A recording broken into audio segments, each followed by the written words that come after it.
So we're going to cast out demons today, since I dressed like this. Yay! Yeah, here we go. And, you know, this morning, it was tough this morning because I realized that in my limited knowledge and experience, we can say we know a whole lot, we can say that we've experienced a whole lot, but until you run into a person who has experienced the thing that you think you know, but they've lived it and they've walked through it, they know what it's like I know what it's like to feel some microaggression discrimination in Phoenix, Arizona. I don't know what it's like to experience bigotry and prejudice at the levels that happen. You know, because microaggressions can hide and under the table. You know, they come in the forms of, oh, you're Mexican? Yes. Do you know Chef so-and-so? Yes, I know all the Mexican chefs in Arizona. I love beans. Did you guys have tortillas every morning? And you know what was really sad is somebody asked me that one time when I was in high school. Do you guys eat beans and tortillas, like have them every day? And I was like, no. And actually it was true. We had them. I didn't want to say yes. You know, we have those microaggressions. People have comments made to them about the way they look, their weight, their size, their things. We have that. But until you step into the fray of what it's like to experience bigotry and hatred and racism and prejudice, you don't know what it's like. You can say, my favorite line this morning as I shared with a therapist, white therapist, about what I was experiencing this morning was, I said, we need to be ready and prepared in a loving way to be able to handle experiences that are coming from all over the country. And the comment was, we are culturally diversified and trained in that aspect of things. Seriously? Really? Have you taken your little culturally trained self down this particular avenue and street? Really? Or are you just reading about it in the paper? Because this morning I engaged with people from the area, from around the country, and I have to tell you, I had to plead ignorance. Because I don't know what it's like. I don't know what it's like. I know what it's like to fear that it might get close to me. I know that I know what it's like to look at my grandchildren like you do and be fearful that this could be us, or when could it happen, or is it signaling something more? Is there anybody that has not been concerned, angry, confused about what is going on? I don't think so. At every level, at different age, in different cultures, we're afraid so often. And I speak about not being afraid all the time because Scripture says don't be afraid more times with that than any other phrase in the Bible. You know? So I want to look at this from a standpoint of two things. Number one, I don't want to be complicit. Because I remember what it's like to go to a church that said, that's not what we talk about on Sunday morning. And we're only going to be about what we're for, not what we're against. But I've also been in the other extreme, when it's so doggone political, you about want to throw up and run out, right? You don't want either one of those things. Well, there is an alternative to that. There's an alternative to that. And that is to be able to work from the inside out, not from the outside in, before we do anything else. When Jesus casted out demons, I mean, that's one of the most confusing things in the Bible. Wouldn't you agree? It's like demons. Are there really demons? I feel like there's demons, but I don't know if there's demons. Maybe he just meant mental illness. Maybe he just meant this. Maybe it's that. I don't know. Spiritual warfare. Put on the armor of God. Oh my gosh. David didn't even wear an armor. None of the armor fit him. So does that mean he can't do it? Does that mean, when somebody comes to me and says, hey, Henry, they're telling me that I need to believe in a higher power. Do you believe that I can get sober without God, without believing in God? My answer is yes. That's not the question. The question isn't, can you be a peacemaker? That you can't have elements of love? That's not the question without God. That you can't, that's not the question. The question isn't, because you can do those things. We are made in the image of God. We have the breath of God. We have the capacity to love. We have the capacity to show compassion. We have the capacity to heal. The question isn't, can we do those things? The question is that while you're doing it, are you able to do it and prevent yourself from not being the center of your life? From not being what everything revolves around? Are you able to live and love in compassion and in hope and in healing without preventing yourself from taking all the credit at being the center of your universe? Are you able to, by not believing in something greater than yourself, by not believing in God? That's the question we're asking. Because if we don't understand that there is something greater, then we're going to take up weapons. We're going to take up arms.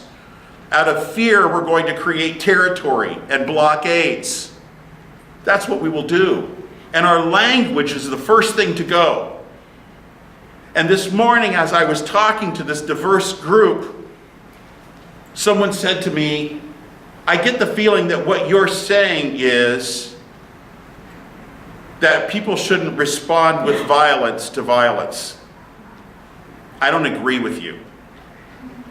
Oh, shoot. I didn't anticipate that.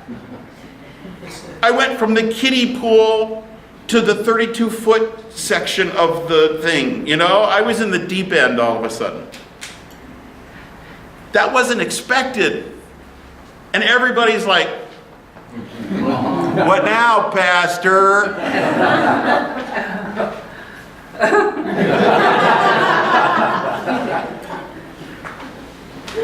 I said, I addressed it the best I could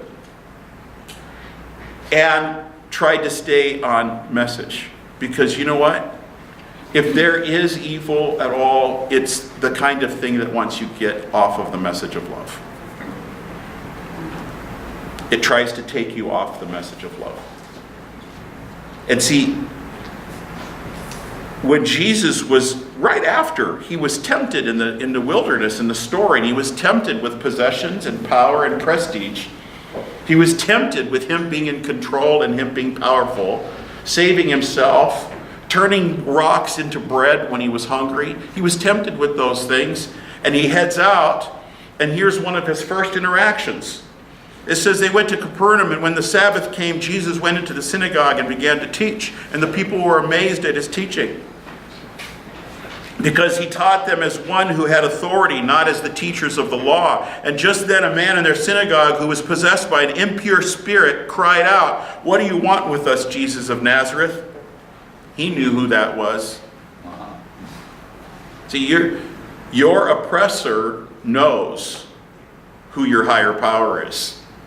Your oppressor knows your God. Your oppressor knows that your God knows who they are. And your oppressors are not from the outside. Your predators are not from the outside.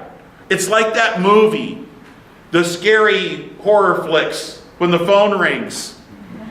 And you're talking, it's like you realize they're in the house. They're in the house!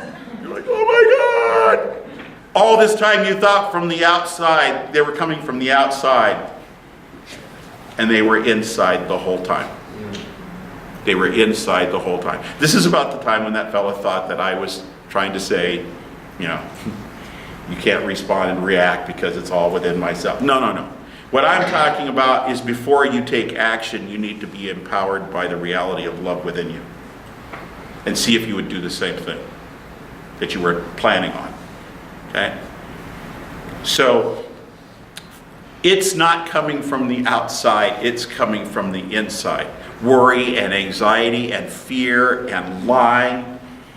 And that idea that something that I don't have any control over, that I can somehow use my pride and my ego and my manipulation and my words to change it.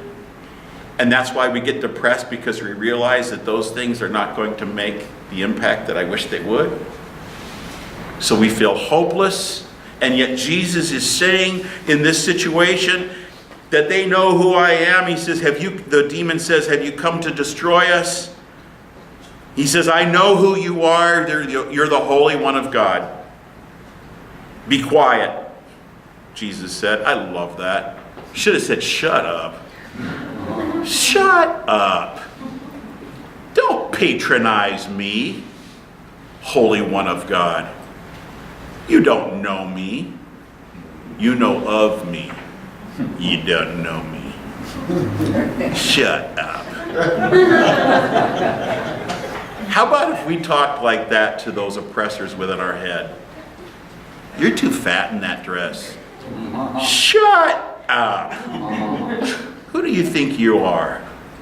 That doesn't define me. A lot of people don't like you. What? In the name of the Holy One of God, shut up.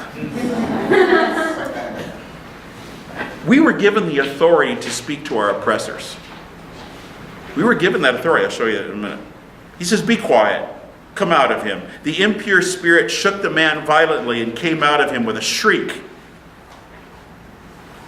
When love enters the picture, there is a response from evil, because its authority is being challenged.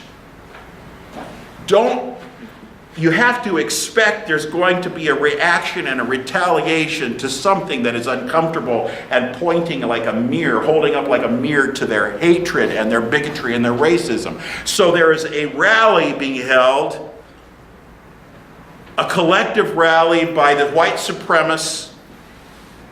You can call them whatever you want. White supremacists, white nationalists, alt-right, neo-Nazis.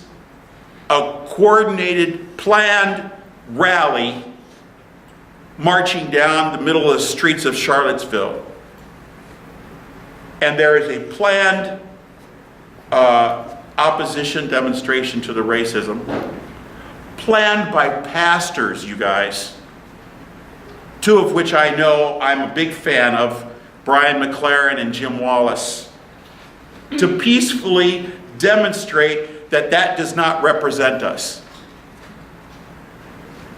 And the clash ensued, and people started to become hurt. The city has declared a state of emergency. And somebody in their anger gets in a car and plows through the peaceful demonstrators. That's what happened Saturday morning. The temptation for us is to feel hopeless and scared and afraid. It's understandable.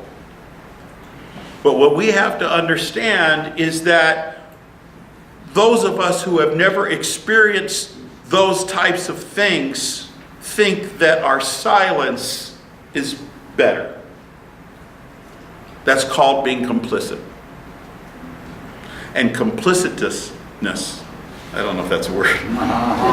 Complicitousness gives a broader avenue for those things to occur again.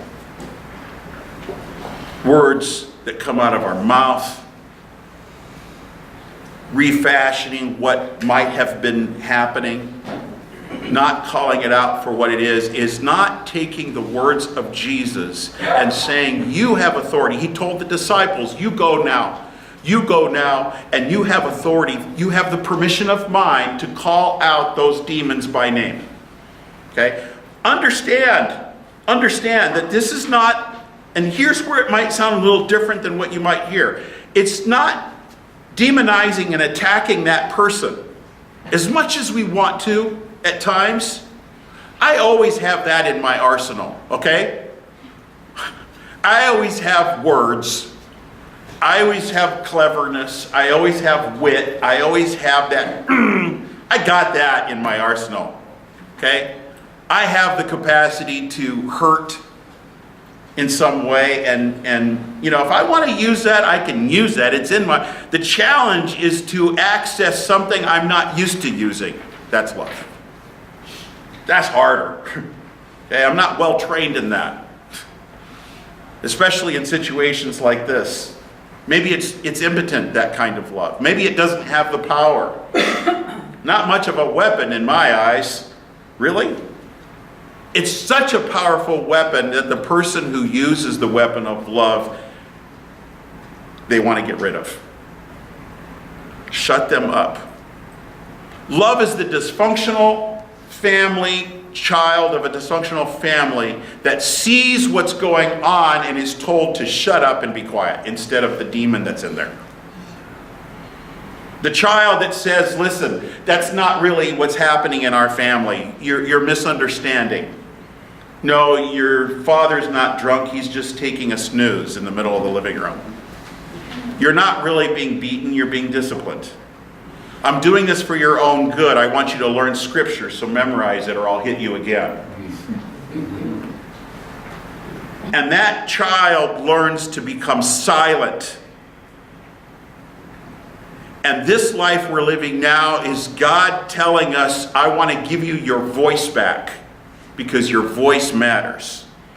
And when you speak words of love, it's like putting a bucket of water on fire. Speak them, surround them to them, collectively grab others to speak the same things and say, no, we're not going to allow those things to define me, and let those victims know that doesn't represent me and it doesn't represent the Christ I follow. That's not what represents me. And speak it out. And speak it out. And Jesus said we had the authority to do this. To make it in a more personal level, you have the authority to speak that in your own life when it comes to your anger and your disappointment and your frustration and your anxiety and your worry and your addiction. We have chosen, as Janine Ross says, to become out of control with the things that we have control over. We have chosen to be out of control over the things that we have control over. I understand that we're told we're powerless. We're powerless to do this on our own, but we've been empowered to speak the truth that it has no power over me. Does that make sense? I've been given that power by the one who knows the names of these demons in my life. You know the woman in Luke 13 that was standing in the middle of synagogue? Jesus had to go in there and break all the rules to penetrate the area where this woman was standing bent over for 17, 18 years. And the woman is bent over, and he walks over to her, and he says that she had a spirit in her. And that spirit probably came from that 5th grade boy, because she was a foot taller than everybody else.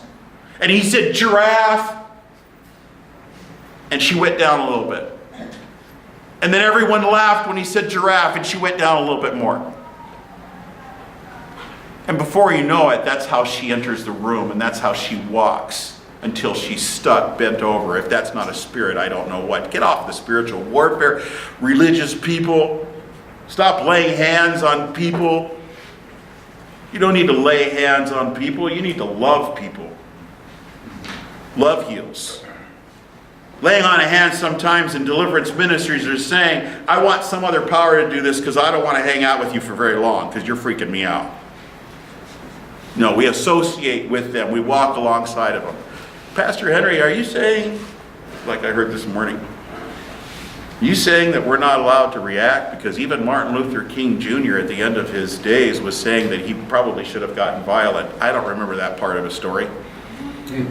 But it doesn't matter. It's what he said. And I'm like, no, I'm not saying that. It caught me off balance. So you know what I did this morning when I realized that I needed to be real and authentic? I said, I'm really uncomfortable. I said, I'm really uncomfortable. I feel really awkward in this situation. Anybody else feel uncomfortable and awkward? And the hands go up. Yeah. I'm like, yeah, I feel really awkward. I said, when I came this morning, I knew that I was gonna feel awkward and uncomfortable, but I decided to step into the waters, and there's a part of me that says, what the heck were you thinking? And then the other part of me says, what could I have done differently? Ignore it, become complicit. And I told him I'd rather go with you in this conversation because I don't know how to answer your question. I only know how to talk about what I planned on talking about. I don't know much about that part. And then there was another African American gentleman who put his hand up. And he says, I know what you're talking about. And he goes, and I know what he's talking about. And I'm like, oh, there is a God. And he did the most beautiful explanation of the difference between a Bible-thumping preacher and a person who's trying to interject the peace of Christ. And he talked to him about that. And he says, what you're saying is kind of irrelevant because we're all trying to get off of drugs, alcohol. But I understand where you're coming. And I just sat and watched this. You know what? Afterwards, after he finished, I go, that was pretty cool. I said, I'm still uncomfortable. But it's worth knowing who you are and stepping into the waters and talking together and letting it get messy and learning about each other and whatever. And you guys, when we do that, we start to break down those barriers. We start to make sense of things. When he walked into that temple and he told that woman, he raised her up and he shamed all the oppressors. He did the same thing. It says they had gone across the lake to a region where Jesus got out of the boat. A man with an impure spirit came from the tombs to meet him. This man lived in the tombs. No one could bind him anymore, not even with a chain, for he had often been chained hand and foot, but he tore the chains apart and broke the irons on his feet. No one was strong enough to subdue him. Night and day, among the tombs and in the hills, he would cry out and cut himself with stones. And when he saw Jesus from a distance, he ran and fell on his knees in front of him. And he shouted at the top of his voice, what do you want with me, Jesus, Son of the Most High God? In God's name, don't torture me. For Jesus had said to him, come out of this man, you impure spirit. Then Jesus asked him, what is your name? So my name is Legion. And he replied, for we are many. And he begged Jesus again and again not to send them out of the area. A large herd of pigs was feeding on the nearby hillside. The demons begged Jesus, send us among the pigs, allow us to go into them. And he gave them permission. He knows the name of what oppresses you, even when you don't. Even the experts don't know. They only diagnose, give you a prognosis. But the God who loves us knows what you're suffering from and knows what happened in the 5th grade and knows what you're dealing with. Knows what it feels like to walk the streets of the pain and the suffering and the attacks and the voices. We're wanting him to take away that and change the circumstances and heal our country and change this. And he's saying, I want to do it from the inside out. I want to do it within you. Heal you first. Know the truth about who you are. You are my beloved, as my desire is for you. Yeah, but God, that's not going to solve the world's problems. Okay, you want to handle it on your own? You want to? Didn't you watch Bruce Almighty? Okay. Even if we think that we would like to, we're sitting preoccupied in our illusions. But then all of a sudden, when we begin to one at a time begin to start to speak and to change and to not be complicit, we can also see in our lives that we need to speak the truth into the things that oppress us, the addictions. Okay? Speak to it. Allow God to speak to it. God, I'm tired, I'm weary, I'm oppressed by my confusion, my discomfort, and like this morning, once I committed, I had to go there anyway. And that's when you begin to become comfortable being uncomfortable. It's when we can admit to somebody, you know what, I've been kind of like, had my political opinions and religious opinions, but I actually don't know what you're going through. I don't know. Okay? We have great opinions about things that people go through that aren't any part of our life. We want people to stop sinning in areas that I've never sinned in. Okay? And that is a form of prejudice and bigotry. All right? And for the one who said that there is no Jew or Gentile or Greek or male or female, was he just making that stuff up, or did he learn it in some kind of cultural diversity class? I don't think so. They actually said about him, what is this? A new teaching, and with authority. He even gives orders to impure spirits and they obey him. So who's going to do your fighting and your defending for you but the God who loves you? And we can do something about these things as long as we're not complicit in our silence. That does not represent me. That does not represent the God that I serve. That does not represent the Jesus message that I have heard. So what I can do is I can separate myself from the individual that is hurling these attacks and recognize that they are oppressed with something other than themselves. An idea and a thought. Jesus loved Peter. Peter was amazing. They always talk about Peter as being the strong one, right? The burly one who wanted to walk on water. And I don't know about that. I think he was the Barney Fife of the disciples. Right? Can I walk on water, Andy? I'll never deny you. That to me was Peter. And Peter is standing next to Jesus, and Jesus is getting attacked by these soldiers. And Peter, you don't talk to my Jesus that way. He says, what should I do? What do you want me to do? You want me to take out my bullet? I'll take out my bullet out of my pocket. I'll let him have it. I'm going to give it to him, Jesus. They can't talk to you that way. And Jesus looks at him and says, shut up. Kinda. He says, get thee behind me, Satan. Okay? Because they talked King James language back then. Get thee behind me.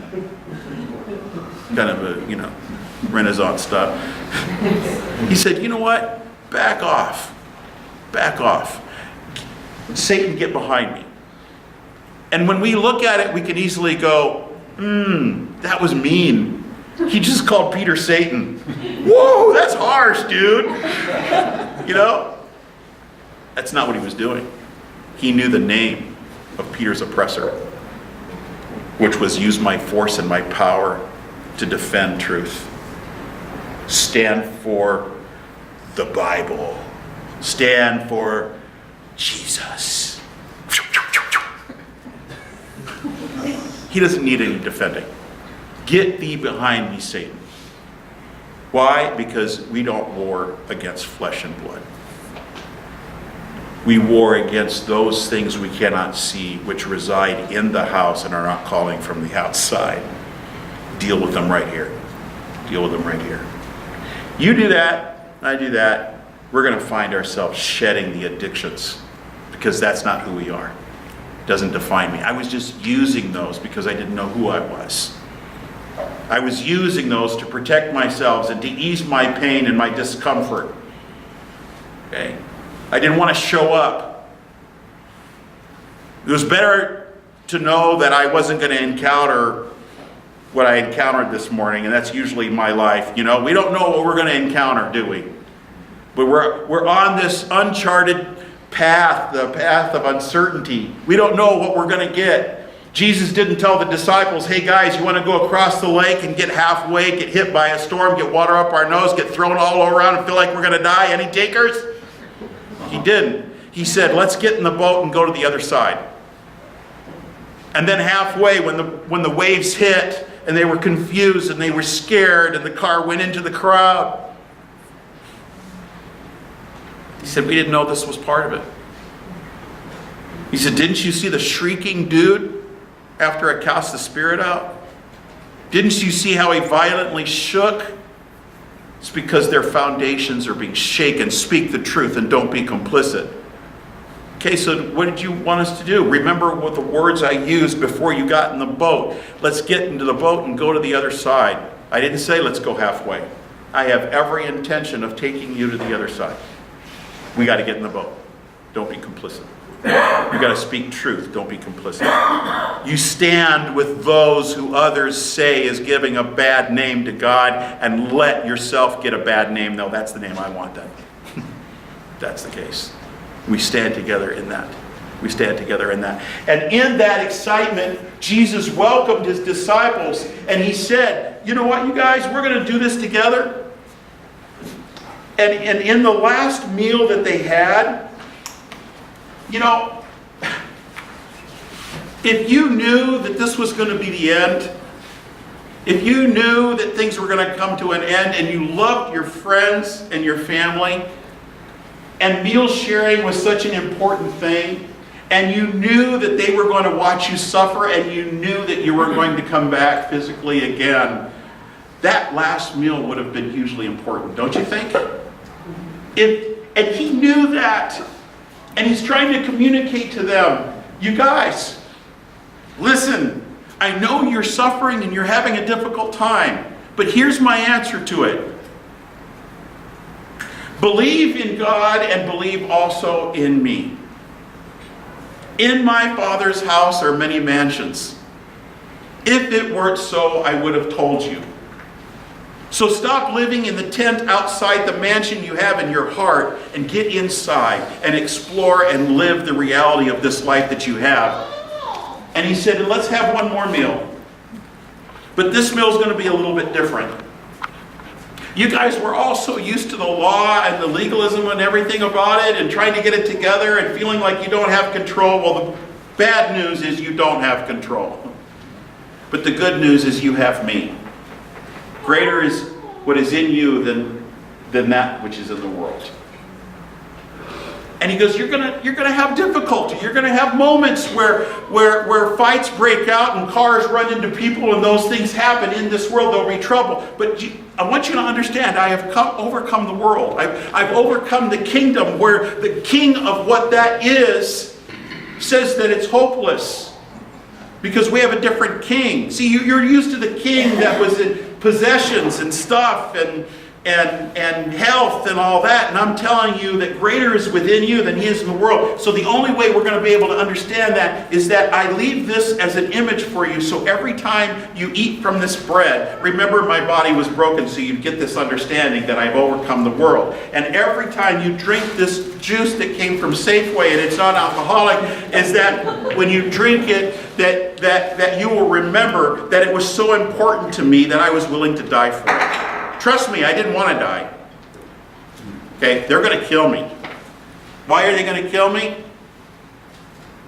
Because I screwed with their politics and their religion. Not because there was this big transaction that was going to go on and sign a contract, my blood for your life. Because I introduced a new way of thinking. Love. And it's a threat. It's a threat who will all give their lives to. And it is more powerful than any weapon that can be used. And it starts as a trickle and it turns into a wave and it's consuming. And you know what? If we open our eyes, you will go on Facebook, you will go on the internet, and you will see people all over the world saying, I will not stand idly by and say that this is okay. It was racist, it was bigoted, and it was prejudiced, and we're not going to candy coat it anymore. And I might be white, or Mexican, or Asian, and I will stand with my black brothers and sisters. And I may be black, and I will stand with my white and my Asian brothers and sisters. And we will not allow God's name to be taken through that and say that it came from that, because it didn't come from heaven, it came from the pit of hell, and we were free from that a long time ago. We stand together. We stand together, right? And we can go against somebody's words without attacking the person and say that person's oppressed with the thinking that we don't want any part of. and learn to see people differently in this aspect instead of demonizing that which is not demons. Know your demons. Don't demonize the wrong thing. Let's partake in this supper, this meal. You know what, you guys? We get confused. The disciples fell asleep when he asked them to stay awake, okay? And he was saddened that they fell asleep. You know why? Because it hadn't hit them yet. It hadn't hit them yet. I promise you, when they saw him on the cross, they didn't fall asleep again. And when they heard the tomb was empty, they didn't fall asleep again. They were awakened. And when God saw us in our suffering, and we saw the God who loves, we will never sleep again. We'll be aware. We'll be aware of that power. So feel free to come. Take a chunk. You can come from either side.